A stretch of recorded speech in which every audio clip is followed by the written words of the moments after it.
Country में एक women को अलग तरीके से ट्रीट किया जाता है और एक आपकी ही कंट्री में एक वुमेन को अलग तरीके से ट्रीट किया जाता है। कहीं तो ये भूल जाता है आजकल का अपना समाज कि अभी वो लड़कियां नहीं है जो पुराने ज़माने में अगर डैडी कुछ बोलते हैं तो मम्मी चुपचाप मान लेती है। जो कि अब कंडीशन थोड़ी चेंज हो रही है, इसीलिए मेंस को एक्सेप्टेड नहीं है वो वुमेन्स जो कि वॉइस को अपनी रखें, अपनी बातों को सामने रखें। 2010 तक ये डिप्रेशन नाम की टर्मिनोलॉजी ही नहीं थी अपने इंडिया में। आजकल स्कूल का बच्चा भी बोलता है डिप्रेशन में। वुमेन एम्पावरमेंट वहाँ पे मांगती हैं या आपके लिए वुमेन एम्पावरमेंट वहाँ पे है जहाँ पे because this is American approved, this is European approved, this is German approved. क्यों भाई? जबकि ये सारे रिसर्च का बाप बैठा है अपना इंडिया, भारत। बहुत डिप्रेशन के शिकार हैं बिकॉज उन लोगों के पास एक पर्टिकुलर इंसान नहीं है जिनसे वो बातें कर सकें, जिनके साथ वो टाइम स्पेंड कर सकें। इंजेक्शंस ले रहे हो, क्या क्या कर रहे हो, मत करो। अगर आपको भगवान ने छोटा बनाया है, ठीक है। मोदी जी हैं, अभी उनकी माँ के ऊपर एक टिप्पणी हुई तो अभद्र स्टेटमेंट्स पास हुए जो कि राहुल गांधी की तरफ से हुई। आपको क्या लगता है कि जो ऐसे स्टेटमेंट पास करेगा उसकी मेंटल स्टेबिलिटी किस तरह की होगी? तो thank you for coming ma'am कि आप हमारे शो पे आए और आपकी लाइफ की अचीवमेंट्स और आपने लाइफ में जो जो चीज़ें फेस की हैं और जो जो चीज़ें लोगों के लिए की हैं वो सच में बहुत ही अच्छी की हैं, तो उसके लिए भी thank you so much. Thank you Divya ji, thanks for inviting me on the show. Thank you so much for coming ma'am. Ma'am सबसे पहले मैं आपसे आपके बारे में ही बात करना चाहूँगी क्योंकि आपकी लाइफ की अचीवमेंट्स, जैसे कि हम जानते हैं कि आपने इतने टाइम से हॉस्पिटल में आप पेशेंट्स के लिए काम किया, उन कई लोगों की दांतों की रक्षा की है ना, और उसके बावजूद आप कई सारी कंट्रीज़ भी गई हैं, इंडिया में भी कई सारे स्टेट्स में रही हैं। तो बीइंग अ गर्ल आपको कैसा फील होता है जब एक कंट्री में एक वुमेन को अलग तरीके से ट्रीट किया जाता है और एक आपकी ही कंट्री में एक वुमेन को अलग तरीके से ट्रीट किया जाता है? कभी आपने कोई कंपैरिजन देखने को मिला क्या आपको? ये बहुत ही कॉम्प्लिकेटेड क्वेश्चन पूछा है और इसमें मैं बिल्कुल भी मॉडिफाइड और कुछ मैनिपुलेटेड आंसर नहीं देना चाहूँगी। उसका बहुत ज़्यादा डिफरेंस दिखता है हमको जब हम फॉरेन कंट्रीज़ में रहते हैं, तब वहाँ का कुछ प्लस और माइनस होते हैं। अपने कंट्री में जब हम इवन स्टेट भी बदलते हैं तो भी उसमें प्लस और माइनस आपको दिखाई देता है कि yes. क्योंकि हर जगह का अपना अपना एक कल्चर होता है, अपना एक तरीका होता है, तौर तरीका होता है, बात करने का लहजा अलग होता है, डे टू डे लाइफस्टाइल अलग होते हैं, लैंग्वेजेस अलग है, फूड अलग है। तो ये सब चीज़ों में बिहेवियर भी एक अलग होता है। yes. हर स्टेट में लेडीज़ को एक अलग तरह से रिस्पेक्ट दिया जाता है। बिल्कुल। और ये नहीं कहूँगी कि किस स्टेट में ज़्यादा और किस स्टेट में कम, क्योंकि मैं पहले ही ये डिस्क्लेमर देना चाहूँगी आपके शो पे दिव्या जी कि अच्छे और बुरे दोनों टाइप के लोग हैं दुनिया में। कुछ चंद अच्छे लोगों के ऊपर ये दुनिया चल रही है, जिसका परसेंटेज आजकल बहुत कम ज़्यादा हुआ है। yes. बहुत कम परसेंटेज में अच्छे लोग बचे हैं, उनकी बदौलत दुनिया चल रही है। एग्जैक्टली। और रही बात डिफरेंस, यस, जैसे हम कई बार बोलते हैं कि जो रिस्पेक्ट हमको बाहर मिलता है वो रिस्पेक्ट हमको घर पे नहीं मिलता। ये सबकी स्टोरी होती है, चाहे कहीं भी हो। और ऑलमोस्ट मैं बोलूँगी कि एक 90% लेडीज़ को अगर आप पूछेंगे तो सबकी यही स्टोरी है। बट ये नहीं कहूँगी कि सभी को डिसरिस्पेक्ट घर पे होता होगा, ये नहीं। कुछ जगह पे बहुत ही ज़्यादा इम्पोर्टेंस दिया जाता है लेडीज़ को घर पे। एग्जैक्टली। उनके से के बगैर कुछ नहीं होता। अपनी हिस्ट्री भी वैसी है। देखिए छत्रपति शिवाजी महाराज अपनी माँ की वजह से वो थे, आज जो भी है उनका 350 साल के बाद भी आज सबसे पहले जय जिजाऊ बोला जाता है, फिर जय शिवराया बोला जाता है। तो लेडी का क्या इम्पोर्टेंस है ये हमको अपने इतिहास ने बताया है। बिल्कुल जी। तो ये डिफरेंसेस होते हैं। मैं बोलूँगी कि ये इंडिविजुअल डिफरेंसेस है। yes. हर किसी के। फिर यहाँ किस्मत की बात बोलूँगी मैं। हाँ, किस्मत ज़रूर आती है। जैसे अभी हम शो के पहले कई देर तक हम बात कर रहे थे, बिल्कुल डिबेट चल रहा था, कई सारे आदमी लोग भी थे नीचे, तो वहाँ पे मैंने देखा कि उनके ओपिनियन लेडीज के बारे में अलग थे बिल्कुल और अपने दोनों के, या हम जितने भी लेडीज थे वहाँ पे अपने ओपिनियन अलग थे। बिल्कुल बिल्कुल। तो ये डिफरेंस जरूर देखा गया है। कहीं ना कहीं एक आपका जेंडर भी बताता है कि क्योंकि क्योंकि वो घर में भी होता है ना कि हाँ, तू लड़की है, तू चुप बैठ, बिल्कुल तुझे क्या पता है बाहर क्या होता है। बट कहीं तो ये भूल जाता है आजकल का अपना समाज कि अभी वो लड़कियां नहीं है जो पुराने जमाने में, अपनी मम्मी की टाइम का लीजिए, अगर डैडी कुछ बोलते हैं तो मम्मी चुपचाप मान सुनती लेती थी। हाँ बिल्कुल सुनती थी। बट ये डिफरेंस 100% दिखता है घर में और अलग बाहर। बिल्कुल, ये आपने बिल्कुल फैक्ट वाली बात बोली, जो कि अब कंडीशन थोड़ी चेंज हो रही है, इसीलिए मेंस को एक्सेप्टेड नहीं है वो वुमेन्स जो कि वॉइस को अपनी रखें, अपनी बातों को सामने रखें, है ना। तो हम लोग आज वुमेन एम्पावरमेंट के ऊपर बात करने वाले हैं। तो बीइंग अ वुमेन आपके लिए एक वुमेन एम्पावरमेंट है क्या, और अगर वो जो आप बता रही हैं वो वुमेन एम्पावरमेंट है तो उसके ऊपर जो लोग कहते हैं उसको क्या जवाब देना चाहेंगे आप? Very good question. Women empowerment बोले तो सिर्फ पैसे कमाना नहीं है, और लोगों को ये एक उनके दिमाग में एक बैठा है कि एक लेडी जब पैसा कमाती है या जब वो घर से बाहर जाती है, पैसा कमाने के बाद उसका ध्यान घर में कम हो जाता है। एक जनरल परसेप्शन आपको समाज में दिखता ही है। कुछ लोग बोलते हैं, कुछ लोग नहीं बोलते। फ़र्क इतना ही है। बट वुमेन एम्पावरमेंट यानी 100% फाइनेंशियल इंडिपेंडेंस, मैं इस शो के माध्यम से ज़रूर बोलना चाहूँगी कि सबसे पहला स्टेप होता है वुमेन एम्पावरमेंट का। अगर पैसे ही नहीं है आपके पास, आपका क्या से रहेगा? नहीं रहेगा। बट यहीं पे मैं अंडरलाइन करना चाहूँगी कि आपको ये नहीं बोल रही हूँ कि पैसे कमाना है, आपके फैमिली को, आपके बच्चों को, आपके घर परिवार को बिल्कुल सेकेंडरी छोड़ के आप पहले प्राइमरी आपका घर परिवार ही होना चाहिए। बिल्कुल। उसके बाद आपका फाइनेंशियल इंडिपेंडेंस होना चाहिए। बट आजकल हम देखते हैं कि जैसे फाइनेंशियल इंडिपेंडेंस लेडीज को मिलता है, हाँ, नॉर्मली क्लैशेस चालू हो जाते हैं घर में। यस। क्योंकि वो बोलती है कि मैं भी कमा रही हूँ, आप भी कमा रहे हो, मैं बाहर से घर आने के बाद आप काम नहीं कर रहे हो, मैं घर का भी देखती हूँ, आपको भी कुछ कंट्रीब्यूट करना चाहिए। तो ये जो चीज़ें हैं ना, ये कहीं ना कहीं क्लैशेस लाती है। और ये वक्त के साथ अभी कई जनरेशन जाएंगी ये दोनों चीज़ें एक लेवल में आने के लिए, क्योंकि हम उस जनरेशन की बात कर रहे हैं कि हमारे मम्मियाँ सिर्फ घर देखे। ऐसा नहीं है कि उन लोगों में झगड़े नहीं होते थे, ऐसा नहीं है कि उन लोगों में डिफरेंसेस नहीं थे। हाँ। मैं तो बोलूँगी 72 से 72 झगड़े थे उनमें, बट फिर भी वो लोगों ने अपना रोते हुए, हंसते हुए, जैसे भी है अप्स एंड डाउन्स में से उन्होंने अपना संसार किया। बट आजकल के जनरेशन में हम देखते हैं कि टॉलरेंस पावर लेडीज़ में भी कम हुई है और जेंट्स में भी कम हुई है। तो मैं ये बिल्कुल नहीं बोलूँगी कि लेडीज़ में कम है और जेंट्स में ज़्यादा है, बट कहीं ना कहीं आपको ये ज़रूर ख्याल रखना पड़ेगा और मानना पड़ेगा कि घर में आने के बाद चंद ऐसे पुरुष होंगे कि जो बीवी के साथ हाथ बटाते काम नहीं करते। मैम 90% लेडीज को घर और ऑफिस दोनों देखना पड़ता है। इनफैक्ट मुझे तो ऐसा लगता है कि 5% भी मैं बहुत ज्यादा गिन रही हूँ, 100%, जिसमें एक सपोर्टिव हस्बैंड आपको मिल रहा है। क्योंकि मेंस तो तुरंत बोलते थे कि मत करो काम, आप मत करो, मैं ला रहा हूँ कमा के, आप सबसे पहला क्वेश्चन तो यही रहता है, घर संभालो, किस लिए कर रहे हो? हाँ, घर संभालो। तो आज भी समाज में एक औरत का वही दर्जा है जो पुराना था। मैं वही बोलूँगी कि सिर्फ ढंग बदला है बात को प्रेजेंट करने का, क्योंकि आज सबको एक सोफिस्टिकेटेड वे में प्रेजेंट करने की क्वेश्चंस आदत पड़ गई है। पुराने ज़माने में उतना उस तरह से बिल्कुल एक मोटी सी बात करके छोड़ देते थे, हटा देते थे। बट आज के ज़माने में जो ये स्मार्ट मैन हैं उनकी बात कर रही हूँ। बट रही बात, ऐसा नहीं है कि सभी मैन ऐसे हैं, बहुत अच्छे लोग भी देखे हैं मैंने, अच्छे भी बहुत से आदमी हैं जो अपनी वाइफ को सपोर्टिव है, उनको मोटिवेट करते हैं करने के लिए, बट बहुत कम परसेंटेज है।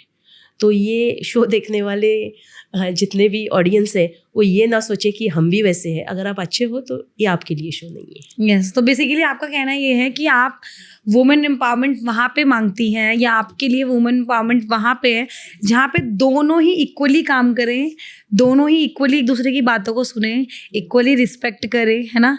वो पुरानी धारणा लेके ना चले कि मैंने कह दिया और तुमने सुन लिया। यस, है ना? बिल्कुल। तो मैम, अभी तक मैंने सुना है कि आपने काफ़ी सारी वुमेन्स की हेल्प भी की है, और आप एक NGO भी चलाती हैं, और जैसे कि मैं देख सकती हूँ कि आपने बहुत ही प्यारी सुंदर सी साड़ी पहन रखी है, Thank you और very much. ये साड़ी जिसने बनाई है उसकी आपने इतनी हेल्प की कि आज की डेट में वो अच्छी खासी जिंदगी जी रही हैं। तो स्टोरी क्या बतानी चाहेंगे आप? एक्चुअली डायरेक्टली मैंने नहीं, मेरे क्लिनिक में एक डॉक्टर है, वो काउंसलर भी है, उन्होंने मुझे इस लेडी से इंट्रोड्यूस किया।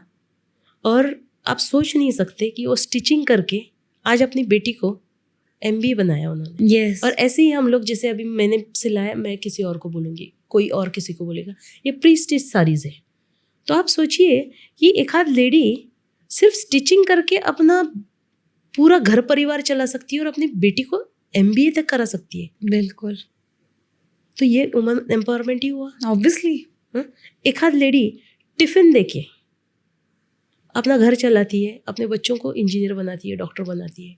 कई सारे रिक्शा वाले हैं मेरे यहाँ पे जो मेरे कनेक्शन में है, जो आते हैं, कभी कुछ हेल्प चाहिए, किसी का कुछ डॉक्यूमेंट करना है, कहीं का किसी को कुछ हेल्प चाहिए, मेडिकल हेल्प चाहिए, गवर्नमेंट में कोई हेल्प चाहिए। तो ये लोग जब आते हैं मेरे पास, जब मैं उनका प्रोफाइल पूछती हूँ तो मुझे बड़ा अच्छा लगता है कि एक चपाती बनाने वाली लेडी भी अपना घर चला रही है, बच्चों को पढ़ा रही है, लिखा रही है। तो ये ऐसे लेडीज़ को हम प्रमोट करते हैं। ऐसे लेडीज़ को हम लोग काम पे, जैसे किसी की घर में शादी है तो मैं बोलती हूँ कि अच्छा आपको कुछ गिफ्ट्स, रिटर्न गिफ्ट्स देने, तो ये लेडी बहुत अच्छा बनाती है तो इसको ऑर्डर दीजिए, तो 500 टोकरियों की उसको ऑर्डर मिल गई। ये भी तो वुमेन एम्पावरमेंट है। बिल्कुल। तो अगर हम ये समाज में रोज़ाना की ज़िंदगी में छोटी छोटी भी चीज़ें करें ना, तो you yourself are empowering woman. Yes. तो ज़रूरत ही नहीं है कि आपको एक सोशल वर्कर का टैग लेके काम घूमना करना है। है। यस। Not necessary. आपके काम वाली लेडी को अगर आपने एक की जगह 2-4 और घर के काम दिला दिए तो वो भी एक woman empowerment. Yes yes yes. So not necessary you have to be a social worker और a social activist for that. Yes ma'am. तो हम रोजाना के हमारे बिजी शेड्यूल में भी हम किसी की मदद कर सकते हैं। और सिर्फ वुमेन ही नहीं, किसी आदमी को भी अगर हमने हेल्प किया, हाँ, वो भी तो एक एम्पावरमेंट है। वही कहते हैं ना मैम, एक कहावत है कि भिखारी को भीख ना देके काम दे दो तो वो कभी भीख नहीं मांगेगा। बिल्कुल बिल्कुल। तो वो चीज़ आपने बिल्कुल की कि अगर किसी की इस तरीके से हेल्प हो रही है तो वो क्यों किसी के सामने हाथ फैलाएगा आगे चल के। तो मैम, जब बात आती है वुमेन एम्पावरमेंट की तो सब बोलते हैं कि आज की लड़कियां आज़ाद हैं, आज की लड़कियां सब कुछ कर सकती हैं। मैं एक किस्सा सुनाना चाहूँगी ग्रेटर नोएडा का, जो कि अभी हाल ही में हुआ है और बहुत ही संगीन हुआ है। उसमें मैम ये होता है कि एक लड़की की शादी होती है और 10 साल, आई गेस 10 या 12 साल हो गए उनकी शादी को, आई गेस कम या ज़्यादा, कंप्लीट नहीं पता मेरे को ईयर्स का। और उसमें क्या होता है कि उसके फैमिली मेम्बर्स अच्छा खासा दहेज देते हैं, 36-32 लाख के करीब दहेज देते हैं, फॉर्च्यूनर गाड़ी देते हैं और भी बहुत कुछ। उसके बाद शादी के बाद भी दहेज उत्पीड़न को लेके मारना पीटना गाली गलौज करना चलता ही रहता है। उसके बाद वो लड़का दारू वारू पीने लगता है, काम वाम नहीं करता। तो वो वुमेन के फादर जो हैं वो उसको एक सैलून खोल के देते हैं, पार्लर खोल के देते हैं कि तू चला स्टूडियो, है ना, मेकअप स्टूडियो, कि तू चला इसको, तू अपना घर चला इससे, ठीक है। लेकिन लड़के की डिमांड्स और होती हैं क्योंकि लड़की की फैमिली बहुत रिच होती है, क्या और पैसा चाहिए और पैसा। इस पैसे के चक्कर में उस लड़के ने पेट्रोल डाल के अपनी ही बीवी जला दी अपने ही बच्चे के सामने। तो is this a women empowerment? ये बहुत दुखद घटना है। ऐसी एक घटना हमारे पूना में भी हुई और बहुत ज़्यादा उसका पूरे देश में इसके बारे में बात चली अभी कुछ महीने पहले। बिल्कुल यही स्टोरी, सिर्फ ये घटना पूना में हुई और ये यहाँ हुई। ऐसे केसेस में मैं बोलूँगी गलती उस माँ बाप की भी है, हाँ, कि आप उसको ब्राइब देते रहे, बिल्कुल, जानने के बाद भी जब आपको पता है कि आगे का आपका सन इन लॉ डिमांड पे डिमांड कर रहा है, तो वो तो आपको एक ATM बोल के देख रहा है। हाँ, you are an ATM machine for him. और ऐसे कौन से माँ बाप हो सकते हैं कि अपनी बेटी को वहां पे रखे और बोले कि भाई मैं पैसा दूंगा पर तू मेरी बेटी के साथ संसार कर। मैम रहे। सोसाइटी क्यों? फॉर सोसाइटी उससे अच्छा गेट सेपरेटेड। ऐसा कुछ जरूरी नहीं है कि वो उसी के साथ रहे, क्योंकि वो गलत था। वो अच्छा होता तो मैं बोलूंगी कि उसी के साथ रहना चाहिए, बिल्कुल और अगर अच्छा होता तो ऐसे पैसे नहीं मांगता नहीं और मांगता। ऐसे उसको मार नहीं डालता। अगर थोड़ी भी उसमें इंसानियत होती तो अपनी बीवी को छोड़ देता, हाँ डिवोर्स ले लेता। बिल्कुल वो अपना अपना जिंदगी जी लेती, तुम अपना अपना जिंदगी जी लेते। यहाँ पे दिखाता है कि वो कितना साइको था। Yes that shows the psych of a person.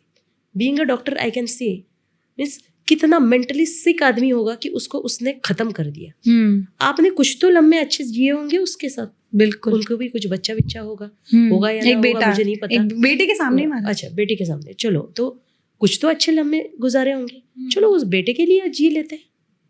क्या आज हॉलीवुड में बॉलीवुड में देखते नहीं, या इवन समाज में आजकल हम कई लोग देखते हैं कि जो सेपरेट हुए हैं, हाँ, जो बच्चों एक के लिए दूसरे से अलग रह रहे हैं, पर बच्चों के लिए इकट्ठा आते हैं, बिल्कुल फैमिली आते ट्रिप्स हैं। करते हैं, Yes, yes. एक दूसरे के साथ रहते हैं। आप दोनों के विचार नहीं मिले, इसका मतलब ये नहीं है कि उस बच्चे की जिंदगी आप बर्बाद करो, बिल्कुल क्योंकि उस बच्चे को तो इस दुनिया में लाने का काम आप दोनों ने किया है। उस वक्त आपने पूछा था माँ बाप को? नहीं। सो मेरे पास ऐसे भी बहुत सारे केसेस रहते हैं जब मैं काउंसलिंग के लिए जाती हूँ।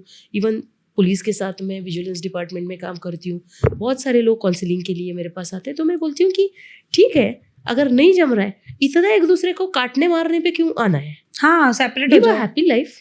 यस एक दूसरे की डिग्निटी मेंटेन करके एक दूसरे को उतना रिस्पेक्ट हम दे सकते हैं। अगर शादी ये बाजू में रख दो एक टॉपिक, तो you can be good friends. Yes और जहाँ हम देखते हैं हाँ, अपने बहुत हॉलीवुड में, सारे बॉलीवुड में, बहुत सारे जैसे मैं बोला कि इवन समाज में कितने लोग देखते हैं, they are separated but still they are living together ma'am happily. आपने ये इस बात की स्टार्टिंग में जो बात बोली, मुझे वो सबसे बेस्ट लगी।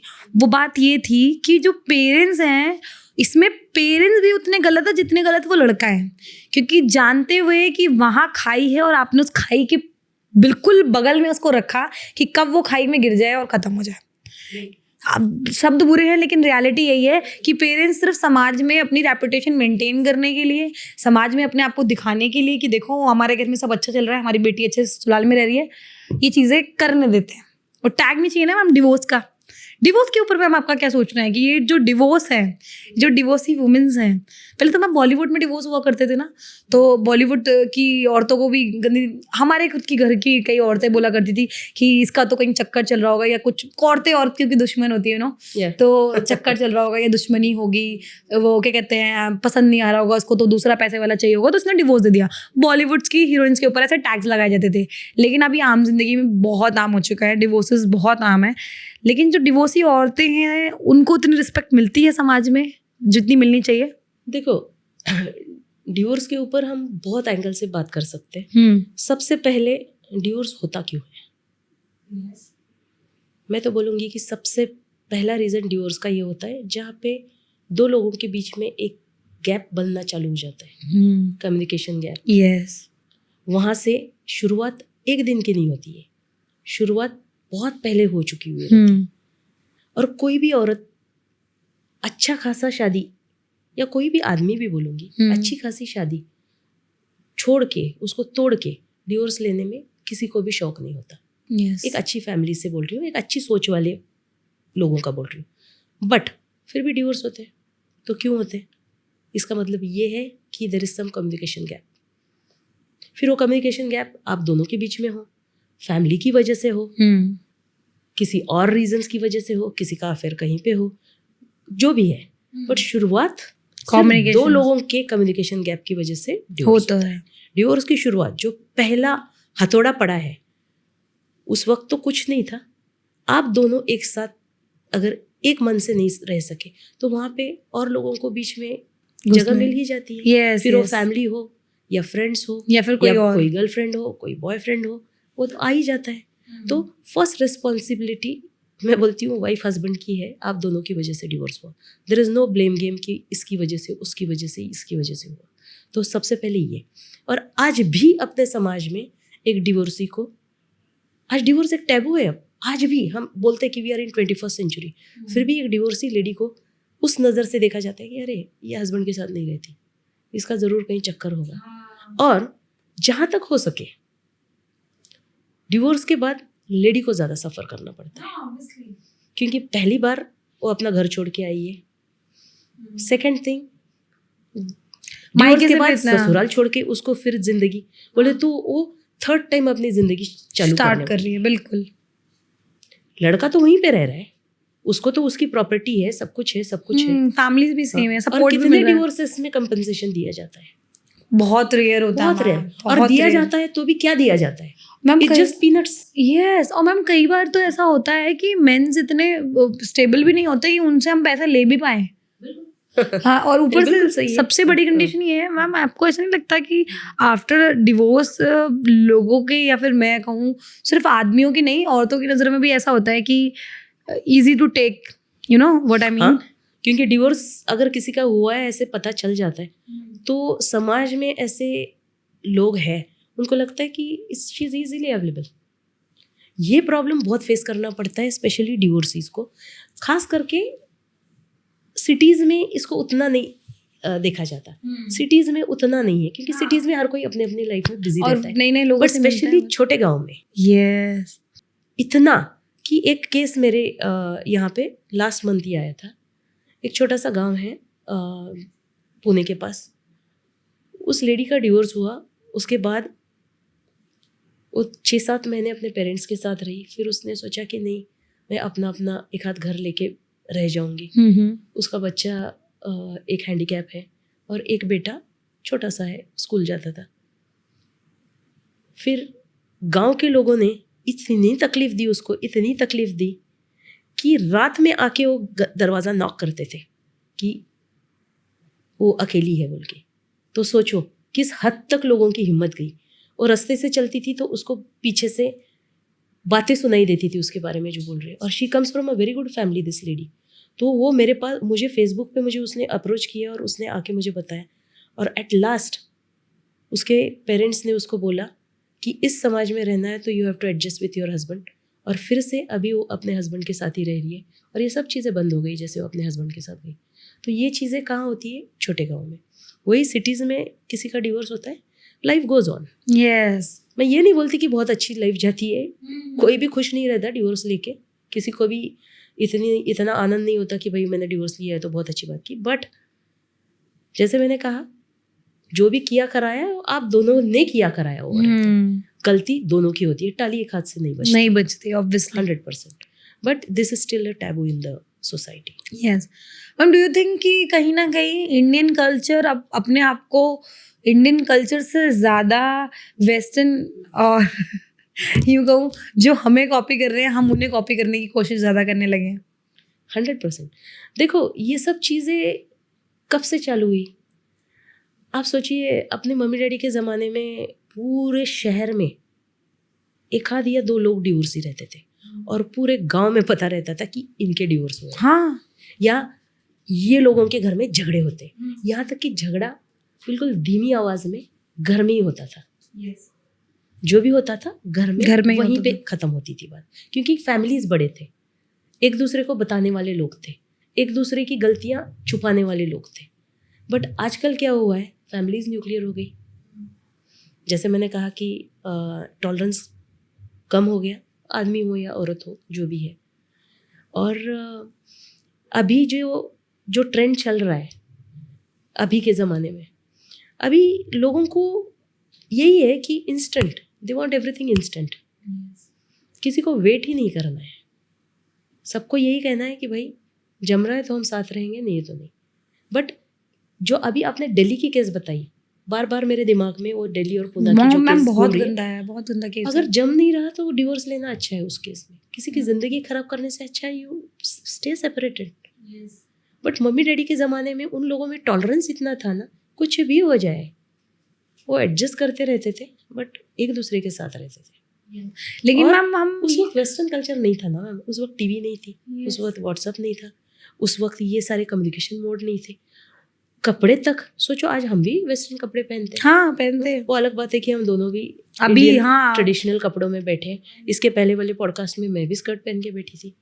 तो कहने का मतलब ये है कि वक्त के साथ हम बदले हैं। ऑब्वियसली चलो आपके कपड़े बदल गए, रहन सहन बदल गया, लाइफस्टाइल बदल गया, पर आपकी सोच बदलनी नहीं चाहिए। एग्जैक्टली हमने इतना अडॉप्ट कर लिया है ना बिल्कुल वेस्टर्न कल्चर, बिल्कुल इतना खाने से लेके, रहने से लेके, सोच से लेके, ये सब कारण है। और जबकि फॉरेनर्स अपना कल्चर लेने बैठे। हाँ मैम, आपको मतलब मैं एक फॉरेनर से मिली थी यहाँ पे, एक वो था एक्सपो था, उसमें वो आई थी, अमेरिका से आई थी वो।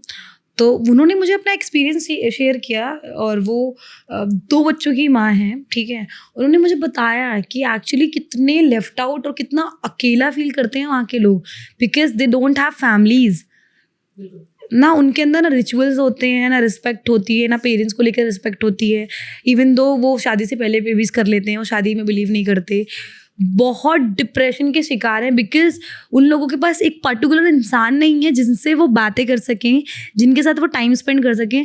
वो एक ना वो ही है कि यूज एंड थ्रो का गेम चलता है वहाँ पे, और they actually want that kind of relationship जो कि इंडिया में होते हैं। इंडिया में चाहे हस्बैंड वाइफ के बीच में हो, चाहे गर्लफ्रेंड बॉयफ्रेंड के बीच में हो, चाहे फैमिली के बीच में हो, वो भी चाहते हैं, क्योंकि वो डिप्रेशन से गुजर रहे हैं। तो मैं ये सोचती हूँ कि वो डिप्रेशन से गुजर रहे हैं, वो चाहते हैं कि उनको भी एक ऐसा हस्बैंड मिले या ऐसी फैमिली मिले जिनके साथ वो अपना टाइम स्पेंड कर सके, लोनली फील ना करें, नशे की ओर ना भागे। और हमारे इंडिया में क्या हो रहा है, वो हमारी चाहत रख रहे हैं और हम उनकी चाहत रख रहे हैं। प्रॉब्लम ये है, जैसे मैं लंदन में थी, मैं 2006-07 में लंदन में थी, तो वहाँ पे और मेरी आदत है कि मैं बहुत माइन्यूटली कोई सिचुएशन होता है तो उस पर मैं सोचती हूँ कि ऐसा क्यों हो रहा है, ये क्या हुआ, इसके रीजंस क्या है। तो मैंने वहाँ पे यही देखा कि लोनलीनेस और डिप्रेशन, आप सोचिए 2010 तक ये डिप्रेशन नाम की टर्मिनोलॉजी ही नहीं थी अपने इंडिया में, नहीं थी। ये आजकल इतना कॉमन है, स्कूल का बच्चा भी बोलता है डिप्रेशन में। हाँ बोलते हैं। और वहाँ पे फैमिली सिस्टम ही नहीं है ना, जॉइंट फैमिली सिस्टम कहाँ है फॉरेन में। 17 साल का बच्चा हुआ, 16 साल का बच्चा हुआ, उसको घर से बाहर निकाल देते हैं माँ बाप, बोलते कि अभी तू तेरा देख क्या करना है, तू तेरा। और वहाँ पे तो घर में खाना भी नहीं बनाते मेजॉरिटी लोग, मैंने देखा। अपने इंडियंस चलो फिर भी वहाँ खाना वाना बना लेते हैं, बट वैसे देखा जाए तो उधर के भी लोग कुछ बनाते हैं, बट मेजॉरिटी बहुत कम है, बहुत कम। अभी अपने इंडिया में भी ये कल्चर आया। जैसे अभी हम बात कर रहे थे, मुझे बड़ी हंसी आई कि बॉम्बे में ऐसे कुछ बिल्डिंग्स है कि जहाँ पे किचन ही नहीं है उस घर में। वो पूरी स्टैंड अलोन बिल्डिंग ऐसी है कि 1 BH बेडरूम और हॉल, 1 BH। अच्छा 1 BH और के नहीं है, के खा गए। ओके, कि के है ही नहीं। तो मैंने किसी को पूछा कि मैं बोली what do you mean by 1 BH, तो बोलते कि 1 बेडरूम हॉल। मैं बोली व्हाट अबाउट किचन, तो बोलते कि नहीं, नीचे एक बड़ा रेस्टोरेंट है उसी बिल्डिंग में, कौन खाता बनाते बैठेगा, सुबह उठो नीचे रेस्टोरेंट में जाओ, नहीं है तो स्विगी है, जोमेटो है। ये इन स्विगी जोमेटो ये सब चीज़ों ने तो अपना पूरा, चलो इकोनॉमी, लोगों को जॉब मिले, ये मिले, ये अलग साइड है, पर मम्मी लोगों का तो किचन खत्म कर दिया है लोगों ने। बिल्कुल कर दिया, बिल्कुल खत्म हो गया। तो सोचो ना, एक एक करके अपनी जितने भी कल्चर हैं, इन सबके एक एक टहनियाँ कट हो रही हैं, चेंजेस आ रहे हैं। अभी हमारे बच्चे भी कितने बार ऑर्डर करते हैं। मुझे नहीं लगता कि जब मैं कॉलेज में थी, मेरे पूरी ज़िंदगी में जितने बार मैंने ऑर्डर नहीं किया होगा, उतना हमारे घर में एक 6 महीने में उतने ऑर्डर्स आ जाते होंगे मैम। आई ऑल्सो बाहर का कुछ केक मंगवाया, ये मंगवाया, वो मंगवाया। तो और कहाँ इमोशंस होते हैं वो खाना बनाने में। जैसे अभी मैं कुंभ में थी, 20 दिन थी, 20 दिन मैंने घर से खाना बना के लेके गई थी। ऐसे कुछ हमारे महाराष्ट्र में चीज़ें होती हैं जो हम लेके जाए तो 15-20 दिन कुछ नहीं होता उसको, हम रख के खा सकते हैं। तो मैंने वो लेके गई थी। मैं इतना फॉरेन भी घूमती हूँ, मैं अपना खुद का खाना लेके जाती हूँ। नहीं, दैट्स गुड मैम। सो कहने का मतलब ये है कि देखो, हर किसी के लिए पॉसिबल नहीं है, पर हम कर सकते हैं। आई थिंक साइंटिफिकली भी ये चीज़ बहुत अच्छी है। You have to put your emotions in the cooking. अभी ये अमेरिकन्स बोलो, यूरोपियन बोलो, आप देखना इस्कॉन टेम्पल में जाके आप कभी ऐसे ही बैठना, वहाँ पे कितने आपको इस्कॉन में फॉरेनर्स मिलेंगे, बहुत सारे। हर कोई बोलता है कि we love Indian tradition, culture, family structure, family tree जो है अपना, ये सारी चीज़ें उनको अच्छी लगती है और हम छोड़ रहे हैं और वो अडॉप्ट कर रहे हैं। एग्जैक्टली। मुझे तो सबसे दुख वाली चीज़ ये लगती है कि हमारे कृष्ण जी, हम हमारे ही बोलेंगे क्योंकि हमारी देवभूमि पे जन्मे, 100%।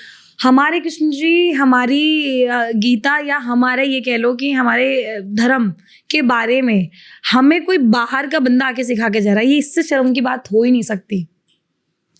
यहाँ पे एक मुझे बहुत अच्छा एक बहुत ही अच्छा किस्सा भी नहीं बोलूँगी, सच्चाई है। यहाँ बताना चाहूँगी मैं। आपको प्रभुपाद पता होगा, इस्कॉन जिन्होंने फॉर्म किया। हाँ, प्रभुपाद, आप किसी भी इस्कॉन टेम्पल में जाते हो तो पहले एक प्रभुपाद की स्टैचू होती है, उनके यहाँ जाके हमको नमस्कार करते हैं। नमस्कार करके फिर हम राधा जी और कृष्ण जी के पास उधर जाते हैं। फिर प्रभुपाद ने अपनी पूरी जिंदगी यहाँ पे अपने भारत में प्रसार और प्रचार करने की कोशिश की कृष्ण जी के बारे में। बिल्कुल, गांव-गांव घूमे, पैदल घूमे, बिना चप्पल के घूमे, उनको किसी ने भी नहीं पूछा। कुछ लोग होंगे जो कृष्ण जी के भक्त थे, वो उनके पीछे थे, बट बिल्कुल गिने चुने। जब वो फॉरेन में जाके कृष्ण जी का बहुत ही उन्होंने गुणगान किया और उधर के लोग फॉलो करने लगे। फिर इस्कॉन बन गया, इधर भी फॉलो करने लगे। फिर उधर से जब वो अपने इंडिया में आए, फिर इस्कॉन को जो सपोर्ट मिला कि आप पूछो मत। और सिर्फ ये प्रभुपाद के बारे में नहीं बोल रही हूँ मैं, श्री प्रभुपाद के बाद और पहले भी ऐसे कितने साधु संत हैं जिनको रिकग्नाइजेशन जब बाहर से मिला, उसके बाद अपने लोग उनको मानने लगे। ये बहुत ही बड़ी दुख की बात है, बट ये सच्चाई भी है। सेम गोज इवन आज रिसर्च में, हमारे मेडिकल इंडस्ट्री में भी यही होता है। कोई भी रिसर्च जब तक बाहर का फॉरेन का कोई साइंटिस्ट एंडोर्स नहीं करता कि हाँ ये ऐसा होता है, तब तक अपने लोग नहीं मानते। क्यों? Because this is American approved, this is European approved, this is German approved. क्यों भाई? जबकि ये सारे रिसर्च का बाप बैठा है अपना इंडिया, भारत। एग्जैक्टली, अपने साधु संत हजारों, 10-10, 15-15 हजार साल पुराना लिख के चले गए। ये सिर्फ कॉपी कर रहे हैं, ये सिर्फ उसको साइंटिफिक वे में प्रेजेंट करते हैं हमारे सामने। रिसर्च भी किनकी बुक से कर रहे हैं? हमारी ही किताबों से कर रहे हैं, जिन पे रिसर्च चल रही है। तो ये बहुत ही दुख की बात है, बट ये सच्चाई भी है। Yes ma'am. और चलो, इस बहाने आपने एक क्वेश्चन पूछा, तो अपनी जो यंग जनरेशन देख रही है ये शो, एटलीस्ट बच्चों आप समझ लो कि हम कितने ग्रेट कंट्री में हम पैदा हुए हैं। इतने पुण्य होने चाहिए अपने, संचित कर्म बोलो, इतने अच्छे कर्म होने चाहिए कि तब जाके कोई जीव इस भारत की भूमि में इंसान बोल के पैदा होता है। मैं तो बोलती हूँ चींटी बोल के भी अगर पैदा होता है ना, तब भी बहुत अपने भारत की भूमि में, तो भी बहुत धन्य है। हमको भगवान को बोलना चाहिए कि बहुत धन्य हूँ मैं कि मुझे इस धरती पे जन्म लेने की बोले तो प्रभु की कृपा है कि मैं इस धरती में जन्म लिया। तो ये चीज़ें समझने में, देखो, बट एक चीज़ ये भी अच्छी है, यंग जनरेशन को ये चीज़ें पता चल रही है, वो भी आप जैसे पॉडकास्टर्स के थ्रू। क्योंकि कई सारे पॉडकास्ट देखो आप, ये लोग ला रहे हैं पुरानी चीज़ें। यस मैम, मैम जरूरत भी है, जरूरत है। मुझे बताओ, न्यूज़ देख के आपको कितने बार सुकून लगता है और अच्छा लगता है? नहीं मैम, क्योंकि वो बहुत लाउड है। बहुत लाउड की बात भी नहीं है, मिस कम्युनिकेशन उधर भी है। डिप्रेशन, हर न्यूज़ चैनल बिका हुआ है हर पार्टी के लिए। फिर क्यों देखे? मैं कार में जाती हूँ, या तो भजन गाने या फिर पॉडकास्ट चलता है मेरे। इसमें जो भी मुझे अच्छा पॉडकास्ट लगता है, मैं पॉडकास्ट लगा के कार में चलते रहती हूँ। नॉलेज मिलता है। न्यूज़ देखो तो फुल डिप्रेशन, यहाँ पे ये एक्सीडेंट हो गया, यहाँ पे ये एयर क्रैश हो गया, यहाँ पे ये झगड़े हुए, यहाँ पे इतने मरे, वहाँ पे इतने मरे, इस देश में वॉर चालू हो गया, इस देश ने इसके लिए साथ ये किया। कितना कुछ है, कितनी निगेटिविटी है। सो टचवुड कि इस बहाने कोविड के बाद पॉडकास्टर्स ने एक नया प्लेटफॉर्म क्रिएट किया आपके जैसों का। और जितने लोगों को जो भी नॉलेज है, मैं नहीं बोलूँगी कि मैं जो बहुत ज़्यादा नॉलेज है, नहीं मैम, ये जो भी एक्सपीरियंस होते हैं, सबके अपने अपने एक्सपीरियंसेस होते हैं। छोटा मोटा जो भी नॉलेज है, जो भी एक्सपीरियंस है, मैं शेयर कर रही हूँ। हो सकता है ये पॉडकास्ट से एक बंदे को भी अगर अच्छा लगे कि कोई बात, तो ये अपना पॉडकास्ट सफल है। बिल्कुल मैम, बिल्कुल मैम। जैसे कि आपने बात की नॉलेज की, एक्सपीरियंस की और देश के ऊपर एक छोटा सा, मतलब ये थोड़ा सा आउट ऑफ नोवेयर वाला क्वेश्चन हो जाएगा, बट स्टिल अभी जो करंट सिचुएशन चल रही है, आपने न्यूज़ नहीं देखते, बट मैं न्यूज़ की रिलेटेड एक बात बताना चाहती हूँ कि जो मोदी जी हैं, मेरे हिसाब से तो वो बेस्ट है, मैं उनको अच्छा मानती हूँ बहुत।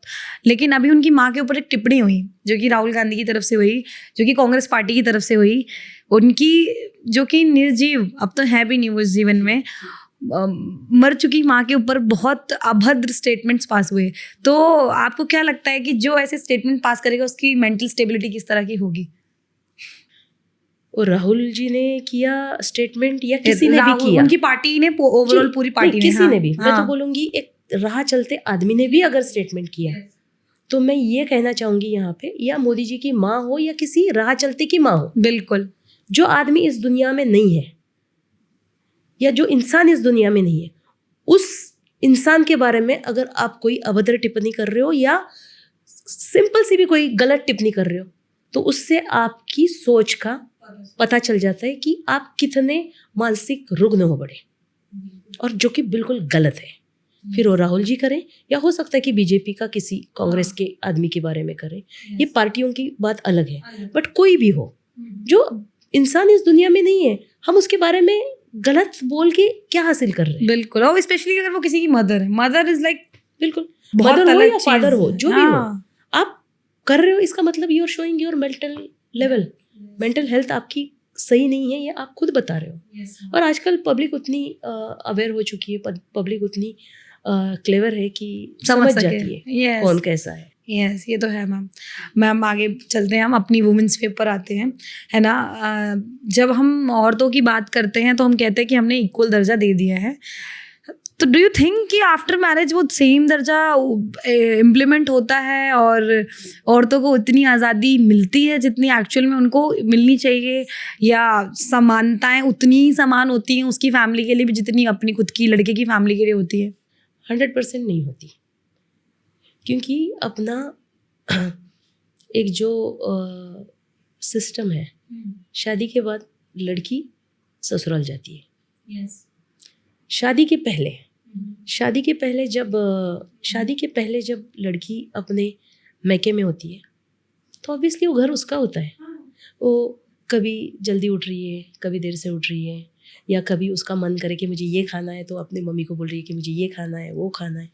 वो चीज़ शादी के बाद भी हो सकती है, पर फैमिलीज के ऊपर डिपेंड करता है। बिल्कुल गिने चुने लोग होंगे कि जहाँ पे वो लोग उसको अपनी बेटी जैसा मानते होंगे।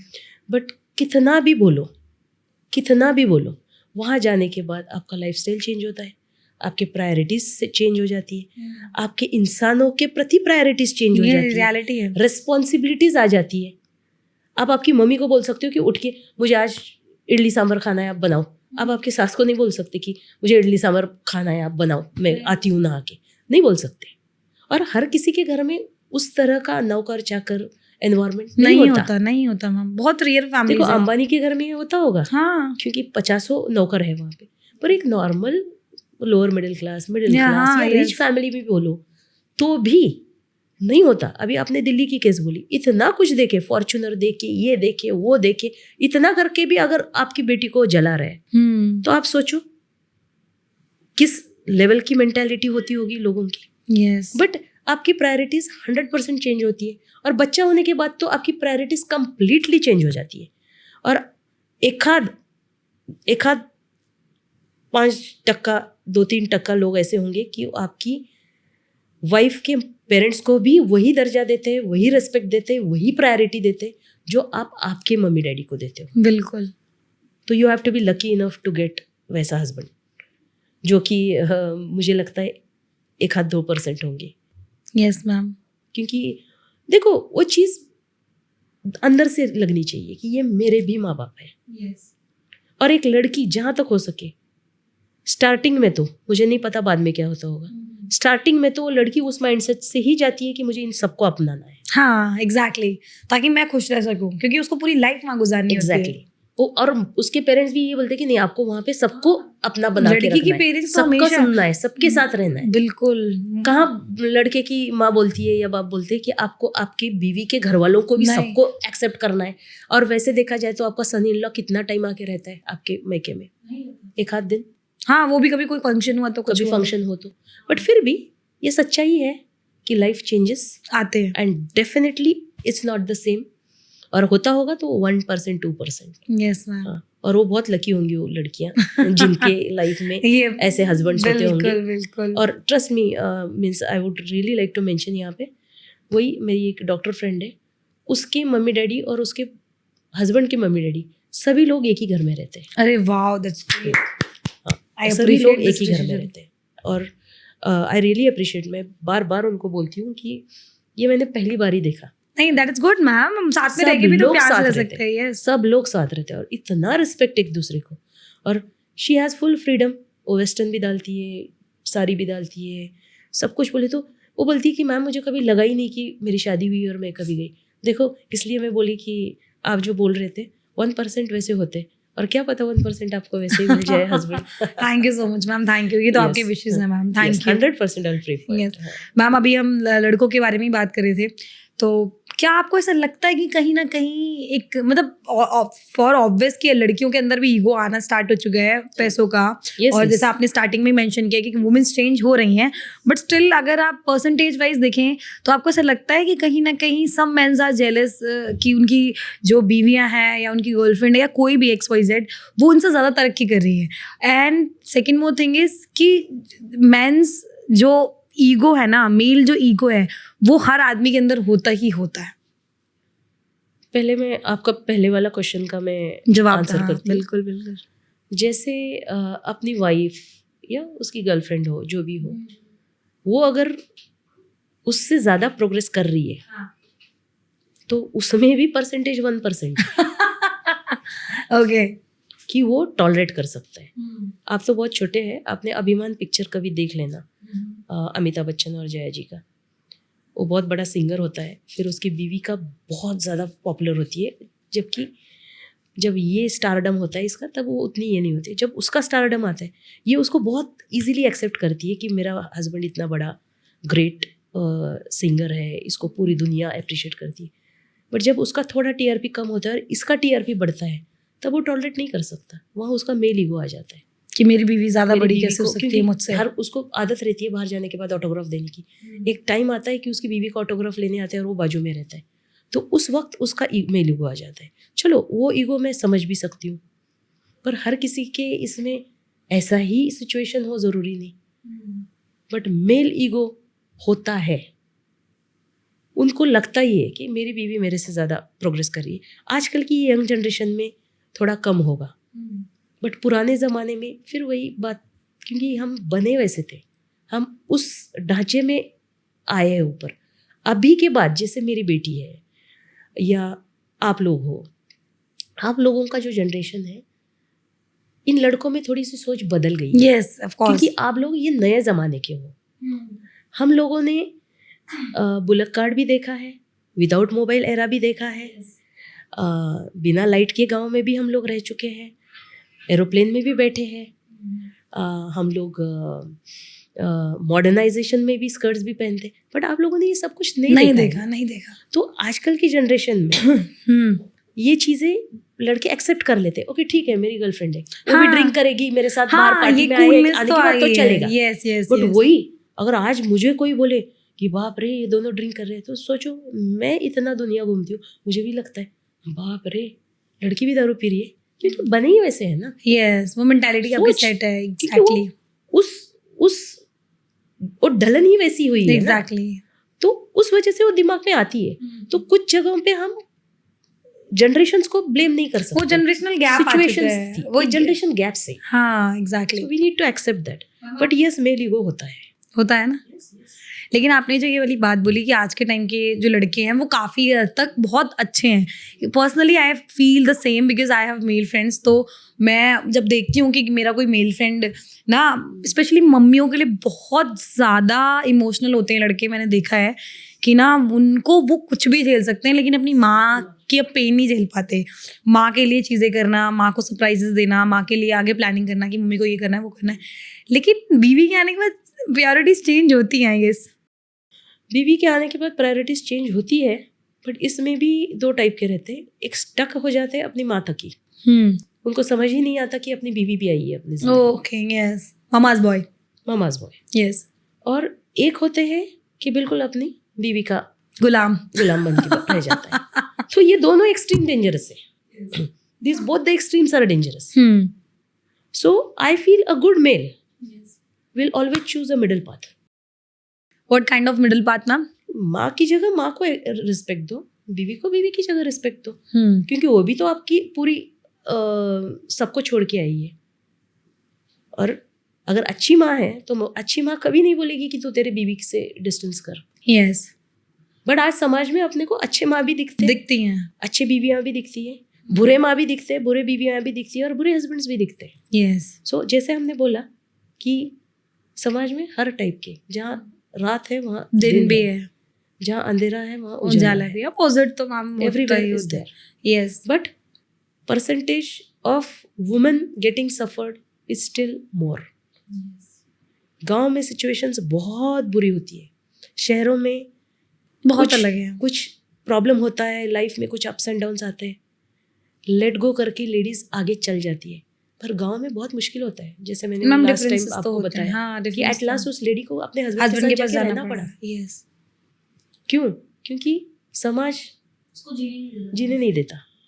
तो ये बातें जो है स्टिल, और जितने भी लेडीज हैं आप देखना, सब में कुछ ना कुछ डिजीजेस है, कैंसर से ये है, हाँ, वो है। हाँ। ये क्यों आती है? क्योंकि ये इमोशंस उनके कभी बाहर आते ही नहीं। बहुत ये इमोशंस दबा दबा के आज पूरा साइंस भी इस बात को मान रहा है कि सप्रेस्ड इमोशंस किसी ना किसी डिजीज के फॉर्म में बाहर आ जाते, कोई ना कोई बीमारी के फॉर्म में बाहर आ जाते, सप्रेस्ड इमोशंस। तो ये चीज़ें बदलेगी नहीं सिर्फ जब तक समाज की मेंटालिटी नहीं बदलेगी, जिंदगी को देखने का तरीका नहीं बदलेगा, और वो बदलना या नहीं बदलना वो हमको ही आना चाहिए और हमको ही सोचना चाहिए। मैम मैं काफ़ी सालों से देखती आ रही हूँ चीज़, इवन तो मैंने अपने घर में भी देखी, काफ़ी सारी फैमिलीज़ में देखी कि पुरुष समाज प्रधान होता है घर का। आप कितने भी पावरफुल हो जाओ, आप कितना भी पैसा क्यों ना कमाते हो, लेकिन जो घर का मेन है ना, जो मेन है वो ही लास्ट डिसीजन लेता है कि किसकी शादी कहाँ होगी। अगर मेल ने मना कर दिया तो नहीं कर सकते। इवन तो अगर माँ चाह रही है कि मेरा बेटा अपनी मर्जी की शादी कर ले, लेकिन पापा नहीं चाह रहे, तो वो गेट आउट कर देते हैं, है ना। माँ की इतनी क्षमता नहीं है कि वो घर में रख ले, या फिर पढ़ाई को लेके हो, या घर के कोई भी बड़े डिसीजंस हो, हमेशा पुरुष समाज ही उन डिसीजंस को क्यों लेता है। बहुत रेयर होता है, बहुत कम ऐसे घर देखे हैं मैंने जहाँ पे औरतें ऐसे डिसीजंस लेती हैं।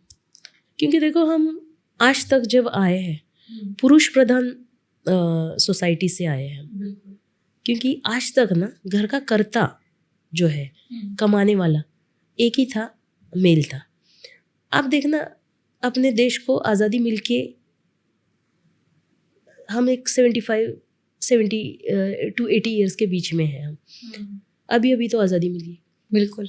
आप देखना अपने फैमिली में भी, आपके जैसे, आप तो मेरे बेटी से 2-3 साल बड़े होंगे, पर मेरे पेरेंट्स के मम्मी का वगैरह भी देखेंगे, उनके मम्मी पापा भी देखेंगे, तो सिर्फ मेल घर का काम करता था और पैसे कमाता था।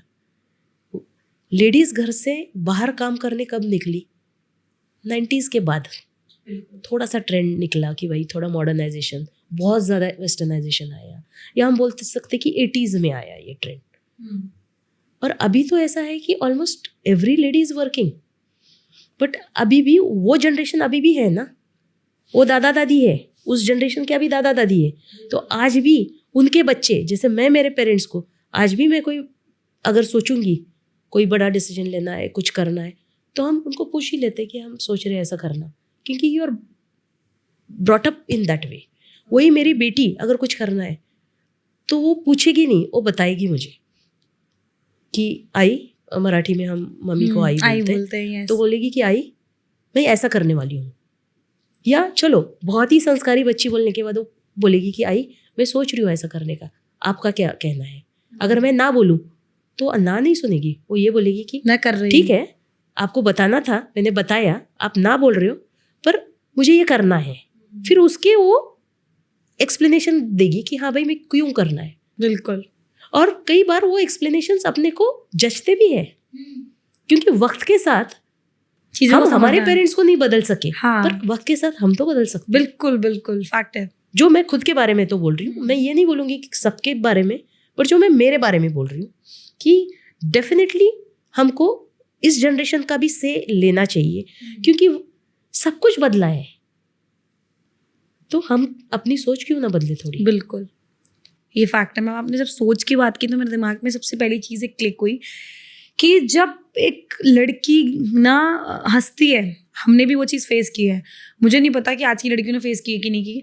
मेरी मम्मी मुझे हमेशा बोलती थी कि ना बाहर जाके हंसना मत फालतू में, कि मत करना, लोग गलत सोचेंगे, है ना, कम से कम बोलना, नज़रें नीचे रखना, किसी से नज़रें मत मिलाना, इस तरह की मम्मी ने चीज़ें मुझे सिखाई हैं। जब मैं स्कूल में थी, मैं आपको बताती हूँ किस्सा, कि मैं ना बॉयज़ से बात नहीं करती थी। 12th क्लास तक मेरे एक भी मेल फ्रेंड्स नहीं थे, एक भी सिंगल मेल फ्रेंड नहीं थे, कि मम्मी ने बोला था कि ना लड़कों से बात मत करना वरना पापा गुस्सा करेंगे। तो मैंने बचपन से लेके, मतलब मैं बता रही हूँ 11th-12th में तो मेरी गर्ल्स स्कूल में थी, तो वहाँ पे तो बॉयज़ थे ही नहीं, लेकिन जितना वो पीरियड भी था वहाँ पे भी मैंने लड़कों से बात नहीं की। उसके बाद मेरे फ्रेंड्स बने, ठीक है, और जो भैया थे तो भैया थे। तो इतना संस्कार दिया जाता था लड़कियों को। और आज भी जितने भी लड़के हैं वो कमेंट सेक्शन में अगर कोई लड़का गाली दे रहा है, या आप कैरी मिनाटी को देख लो, या आप किसी भी ऐसे इंसान को देख लो जो गाली गलौज की वीडियोस बनाता है, वहीं पे कोई और लड़की जो ऐसी वीडियोस बनाती है तो उसको कंपैरिजन किया जाता है कि ये तो ऐसी है, ये तो वैसी है। वहीं कैरी मिनाटी को लोग एंजॉय करते हैं, वो बहुत कूल है ना। तो ये सारी चीज़ें आ जाती है। वहीं लड़की के कपड़ों के ऊपर बात होती है कि ना लड़कियाँ ऐसे कपड़े पहन के रोड पे क्यों निकलती हैं, है ना, निकलती हैं। तो मैं मतलब आपसे क्वेश्चन था कि मतलब हम ही क्यों कॉम्प्रोमाइज़ करें मैम। मतलब इन लड़कों को नहीं समझाया जा सकता कि यू शुड रिस्पेक्ट गर्ल्स ना। अगर आप ही रिस्पेक्ट करोगे तो हमारे रेप ही नहीं होंगे। अगर आप ही हमें गंदी तरीके से नहीं देखोगे, अगर आप ही हमें नहीं घूरोगे, तो हम तो कम्प्लीटली आराम से चल लेंगे, हमें जहाँ जाना है वहाँ जाएंगे। हम तो नहीं छेड़ते आपको कि आपने टी शर्ट क्यों नहीं पहनी, या आप शॉर्ट्स पहन के क्यों घूम रहे हो, या आप हाथ में सिगरेट लेके क्यों घूम रहे हो, या आप गाड़ियों में बियर पी के हा हू क्यों कर रहे हो। तो हमारे साथ ही क्यों? इस चीज़ को चेंज करना चाहिए। इसमें मैं एक इसी कंटेस्ट में एक चीज़ बोलना चाहूँगी। जब एक अच्छी माँ एक अच्छे संस्कार देगी बेटे को, तो ऐसी चीज़ें होना बंद हो जाएगी समाज में। यस, ऑब्वियसली भाई। प्रॉब्लम ये है कि जितने भी ये रेप केसेस वगैरह हम देखते हैं, क्या संस्कार होते हैं उन बच्चों के ऊपर। अच्छे घर का संस्कारी बच्चा कभी ये कर ही नहीं सकता। नहीं करते, वो बिल्कुल नहीं करते। ये इस हद तक जाएगा ही नहीं। तो वैसे भी बोला जाता है, a good mother will create a good son, and a good son will create a good world and a good society. तो अगर बेटा अगर अच्छा आपने अपब्रिंगिंग की, या बेटी भी फॉर दैट मैटर, तो समाज में ये चीज़ें होगी ही नहीं। बट आपने स्पेसिफिकली रेप के बारे में बोला, इसलिए मैंने बोला कि बेटा, कि अगर किसी बेटे को अगर अपने अच्छे संस्कार दिए, वो एक लेडी को एक प्रोडक्ट बोल के या एक कोई चीज़ बोल के ना देखे, उसको एक इंसान बोल के देखे। बिल्कुल। एक कोई आजकल तो सारे आइटम सॉन्ग्स ये वो इतना कुछ चलता है बॉलीवुड में, तो आजकल कोई लड़की अगर जा रही है, थोड़े से कपड़े उसके कम हैं, तो उस पर कमेंट करने के लिए 1000 मुंह रहेंगे वहाँ पे। बिल्कुल। बट वही तुम्हारी भी बहन हो सकती है उस जगह पे, ये कभी वो लड़का नहीं सोचता। बिल्कुल। मुझे ऐसा लगता है कि मैम माओ को कहीं ना कहीं माँ सब कुछ जानते हैं। मैं अपनी मम्मी से कितना भी हाइड कर लूँ, शी नोज मी, या ना उनको पता है। तो ऐसी कंडीशन में भी माओ को पता होता है कि लड़की क्या गलत कर रहे हैं, but they avoid this things ना। मदर्स आर रिस्पॉन्सिबल, एंड वो संस्कार क्या हो रहे बच्चे के ऊपर, ये एक माँ के सिवा कोई नहीं जानता, और माँ सब कुछ जानती है। तो मैम आपको क्या लगता है कि औरतों को खुद के अंदर क्या चेंजेस करने की ज़रूरत है? क्योंकि आजकल कुछ कमियां, जैसे ड्रम वाला केस आपने भी सुना होगा, औरतों के अंदर भी आ रही है, लेकिन सिनारियो पूरा किसी को नहीं पता कि उस आदमी ने किस तरीके से ट्रीट किया कि उसने ड्रम में काट के अपने ही पति को करवा दिया। लेकिन some womens are like seriously crazy, तो नहीं बोल सकती मैं जो वर्ड आपने उस समय यूज किया था दिमाग में, साइकी, यस, मेंटली सिक होते हैं, बहुत ही होती है, भी होती है मेंटली सिक। तो आप लेडीज को क्या एडवाइस करना चाहेंगी? उनकी जो लाइफ का ग्राफ है वो किस तरीके से शुरू होना चाहिए और किस तरीके से खत्म होना चाहिए? देखो, मैं तो मेल और फीमेल, मैं तो जेंडर बोलूंगी नहीं इसमें, इक्वली। अभी फिलहाल हम इस मोमेंट पे सोचेंगे कि ये इक्वालिटी, ओके, हम दोनों को एक ह्यूमन बीइंग बोल के, एक इंसान बोल के देखेंगे। दिमाग सिक या साइको है, तो मेल हो या फीमेल हो, साइको ही है। यस। तो साइकिक मेंटेलिटी सिर्फ मेल्स में है ऐसा नहीं है, फीमेल्स में भी है। जैसे आपने बोला कि वो ड्रम में काट के, ऐसे कितने केसेस हुए कि किस हस्बैंड को काटा, हस्बैंड को शूट किया, हस्बैंड को कहीं पे हिल स्टेशन पर ले जाके वहां पे धक्का मार के फेंक दिया। यस, ये क्या क्या चीजें हम सुन रहे हैं, ये तो ये बहुत घोर कलयुग है। यस, और ये सब जो ये कैटेगरी, बीवी को मारो या वाइफ को मारो, काट के मारो या जला के मारो या फंसा के मारो, जो भी है, ये सिक मेंटेलिटी के लोग ही कर सकते हैं। और ये सिक मेंटेलिटी के लोग जो है ये नॉर्मल नहीं होते। तो इन लोगों के बारे में, इन लोगों को कोई हम एडवाइस दे, इतने पागल तो हम है नहीं। बिल्कुल, सिर्फ मैं ये कहूंगी कि ऐसे लोगों से अच्छे लोगों को दूर रहना चाहिए।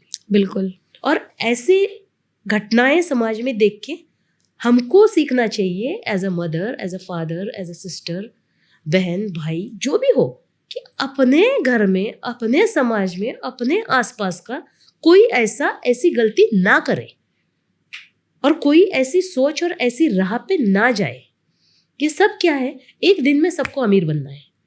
जितने भी केसेस हुई है आज तक, आप देखना, सारे पैसों के चक्कर में हुई है। अरे पैसा आज है, कल नहीं है। और पहले रिश्तों को अहमियत दी जाती थी, आज पैसों को अहमियत दी जाती है। बिल्कुल, फैक्ट है। प्रॉब्लम ये है, पहले रिश्ते ना टूटे, इस वजह से सारी गलतियां पेट में डाल के बैठते थे लोग, क्योंकि वहां पे अहमियत आदमी की थी, फिर वो लेडी हो या जेंट्स हो। और आज अहमियत पैसों की है, स्टेटस की है, समाज में क्या होगा, समाज में मेरी नाक क्या है, समाज फिर घूम फिर के वही समाज पे आ जाते हैं।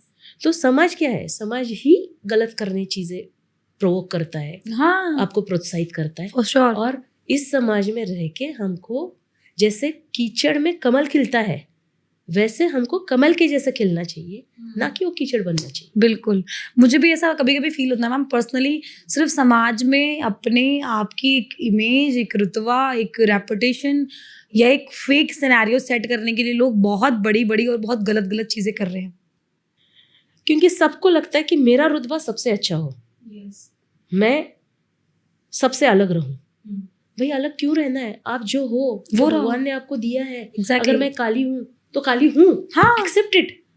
तो उसमें इशू क्या है? आप खुद को गोरा बनाने के चक्कर में इंजेक्शंस ले रहे हो, क्या क्या कर रहे हो, मत करो। अगर आपको भगवान ने छोटा बनाया है, लंगड़ा लूला बनाया है, ठीक है, साइंस आया है, उसका आप यूज करो, आप उससे बेटर हो जाओ। पर ये नहीं है कि आप आपकी मेंटल पीस खराब करके मेंटली रिटार्डेड बन जाओ।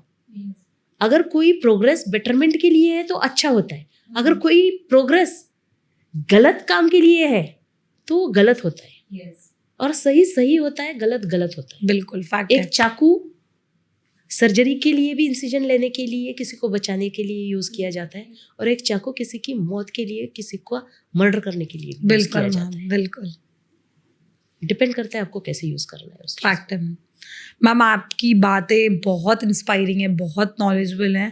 You are such a powerful lady, you know. मैंने आपको नीचे भी ये सेम चीज़ बोली थी, such a powerful lady. And second वो थिंग इज कि हमारे पास बात करने को बहुत सारी बातें हैं। हम आई थिंक हमें इसके ऊपर एपिसोड वाइज ये पॉडकास्ट निकालने चाहिए। वो तो अपने ये बताएंगे, व्यूअर्स बताएंगे। यस, ऑफ कोर्स व्यूअर्स को बताना ही पड़ेगा, बिकॉज इसके ऊपर मुझे लगता है कि एटलीस्ट हमें 3 एपिसोड तो चाहिए होंगे, क्योंकि मैनी थिंग्स टू कवर ना। हमारे पास अभी भी बहुत सारी चीज़ें हैं जिनको हमें कवर करना चाहिए। तो मैं चाहूँगी दर्शकों को कि इस पॉडकास्ट को पसंद करें और मैम की बात को बहुत ही ध्यान से सुने। मैम यहाँ पे मेल और फीमेल फैक्टर नहीं ला रही है, मैम इक्वली दोनों को बता रही है कि आपको कौन से लैंडस्केप पे रहना चाहिए, ये कौन से पे नहीं रहना चाहिए। क्योंकि एक्सपीरियंस सेड अलॉट, क्योंकि आपने दोनों कंट्रीज़ का 3 पता नहीं 2 या 3 पता नहीं कितनी कंट्रीज़ का, मैनी कंट्रीज़ ना एक्सपीरियंस लिया है, आपने देखी है कंडीशन, और आप अपनी इंडिया की भी कंडीशन देख रहे हैं। पर्सनली मैम ने फील की कि इंडिया की कंडीशन खराब है, दैट्स वाई इन्होंने ये पॉडकास्ट दिया। अदरवाइज वो एक डॉक्टर है, उनके ऊपर एक प्रॉपर डेंटल पॉडकास्ट होना चाहिए था, बट स्टिल उन्होंने प्रेफर किया कि हमारे देश की महिलाओं को भी समझने की ज़रूरत है और हमारे देश के पुरुष को भी समझने की ज़रूरत है। तो बहुत बहुत शुक्रिया मैम। जाने से पहले आप कुछ कहना चाहेंगे दर्शकों को तो कह सकती हैं। मुझे यही कहना है कि जैसे अभी मैम ने सारे पॉइंट्स कवर किए, मुझे सिर्फ उसमें ये ऐड करना है कि ये सिर्फ महिलाओं के लिए नहीं था। अगर नाम हमने वुमेन एम्पावरमेंट भी दिया तो ये मेल और फीमेल, गलत गलत और सही सही, तो ये दोनों के लिए था। और जब भी मैं नेपाल घूमी, श्रीलंका घूमी, थाईलैंड गई, सिंगापुर गई, दुबई में खैर नहीं बोल सकते, दुबई में भी है हार्ड वर्किंग लेडीज़, पर ये जितने भी कंट्रीज, इवन लंदन में मैंने देखा कि लेडीज़ बहुत हार्ड वर्क करती है, हद से ज़्यादा हार्ड वर्क करती है। नेपाल में तो आई वॉज शॉक्ड, हर घर के बाहर ऐसे कैरम बोर्ड रहता था, कैरम खेलते थे। मुझे लगा कि ये तो टाइम पास बोल के है। तो मैंने किसी को पूछा कि ये क्यों कैरम बोर्ड है हर जगह? वो बोले कि जहाँ जैसे यहाँ पर अपने यहाँ पे कार्ड्स खेलते हैं पैसों पे, वहाँ पे कैरम खेला जाता है। मैं बोली फिर इनका घर कैसा चलता है? वो बोले कि लेडीज सुबह उठ के 6 बजे खाना वाना बना के काम पे जाती है, फिर शाम में आती है। सभी नहीं बोल रही हूँ मैं, नेपाल में मेजॉरिटी लेडीज। हाँ, कुछ हाँ। और इवन पहाड़ों में आप देखना, फॉर दैट मैटर, लेडीज बहुत हार्ड वर्क करती है। अब जब भी मैं पहाड़ों में घूमती हूँ, मैं पूछती हूँ, तो ऐसे मुझे आदत है लेडीज को जाके पूछने की, बात करने की कि कैसे है मैया, क्या कर रहे हो, क्या नहीं। तो वो बोलती है कुछ नहीं, आदमी तो शराब पी के पड़ा हुआ है, सुबह गई थी काम पे, अभी बच्चों को लाके खिलाया मैंने, अभी और उसको पैसे देने पड़ेंगे 50 रुपए जाके शराब पीने के लिए। तो ये जब सुनती हूँ तो बड़ा बुरा लगता है।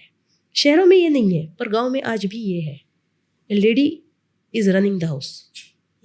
और बहुत इतना दुख उसको मैं शब्दों में बयान नहीं कर सकती कि क्या लगता है। और हम मदद कर करके कितना कर सकते हैं? पैसे देंगे, एक बार देंगे, 2 बार देंगे, फीलिंग भी तो बहुत बड़ी चीज होती है। वो जो दुख होता है वो शब्दों में बयान ही नहीं कर सकते। ये चीज़ें स्पेशली लोअर क्लास में ज़्यादा है, बिल्कुल। और स्पेशली जहाँ एजुकेशन नहीं है वहाँ ज़्यादा है, शहरों में तो कम है। मुझे कहीं ना कहीं मैम ऐसा लगता है कि एक तो एजुकेशन की भी कमी है, और एक बहुत तो इम्पोर्टेंट है लाइफ में ना प्रॉब्लम्स इतनी है कि वो सारा प्रॉब्लम्स का प्रेशर, सारा एग्रेशन वो औरतों पे उतार देते हैं आदमी। आजकल पीयर प्रेशर पे दुनिया चल रही है। उसके पास ये चीज़ है तो मेरे पास भी चाहिए। इसके घर में फ्रिज आया तो मेरे घर में आना चाहिए, ये फैक्ट है। इसके पास BMW है तो मुझे उससे ऊपर वाली गाड़ी चाहिए। मैं ये नहीं बोलूँगी कि ये सिर्फ लोअर क्लास में है, बड़े बड़े लोगों में भी है। सो कॉल्ड जो भी अच्छे लोग देखे हैं मैंने, डॉक्टर्स, इंजीनियर्स, ये वो, किसी के यहाँ कोई गाड़ी आई तो इनको दूसरी गाड़ी चाहिए। हम चमक दमक की दुनिया में जी रहे हैं। यस, एग्जैक्ट, जो कि हमको चेंज करनी चाहिए। रियलिटी में जीना, हाँ, क्योंकि फेकनेस में जीना थोड़ा मुश्किल है, मुझे ऐसा लगता है। रियल लाइफ और रियल लाइफ में फ़र्क ही नहीं समझ में आता। छोटी छोटी चीज़ों में जो आनंद है, जो सुकून है, उसके लिए हमको अपना दिमाग भी कभी कभी स्टॉप करके बैठना पड़ता है। बिल्कुल, तभी हम इस चीज़ को सेंस कर सकते हैं। यस, वरना हम चले जा रहे हैं, जिंदगी खत्म हो रही है और ये ऐसे ही रहेगा। Thank you so much ma'am, thank you so much. I am glad कि आप आए और मेरे को आपसे इतनी सारी डिटेलिंग में बातें करने का मौका मिला। आई एम लिटरली दिल से बहुत खुशी मिली मुझे, क्योंकि एक्चुअली मैं बचपन से ऐसी रही हूँ जिसको चाहिए कि कोई ये वाली बातें मेरी सुने, ये वाली साइड सुने, but nobody wants to listen this kind of things, because अब हम बहुत बड़े हो चुके हैं, हमारा देश बहुत बढ़ चुका है ना। हम अब सिमिलर नहीं हैं, अब हम भी इक्वल हैं, हमारे पास कोई प्रॉब्लम्स नहीं है, और बस तो फिर कोई नहीं सुनना चाहता। तो सिर्फ शहरों में इक्वालिटी दिखती है। हाँ, गाँव में तो अभी भी सेम इक्वालिटी नहीं है मैम। शहरों में भी पढ़े लिखे लोगों के घर में जो हाँ, हाउसवाइफ बोले तो ऐसा समझा जाता है कि इसका कुछ काम भी नहीं है। अरे भाई, घर चलाना भी बहुत बड़ी बात है। एक दिन बिना खाए बैठो, यस मैम, पता चलेगा। शक्कर नहीं होगी एक दिन घर में तो चाय नहीं बनती। तो उस वक्त किसको सुनाया जाता है? जो हाउसवाइफ होती है, उसी को सुनाया जाता है। लाके क्यों नहीं रखा? तो आजकल everybody wants a super woman.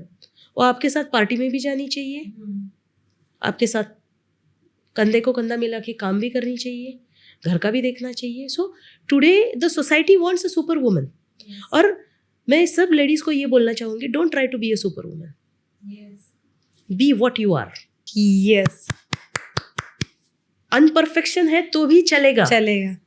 अनपरफेक्शन भी एक ब्यूटी है आप में। जरूरी नहीं कि 10 काम बाजू वाली करती है तो आपको भी 10 करने चाहिए। हो सकता है कि आप 2 ही करें, बट अच्छी तरह से करो।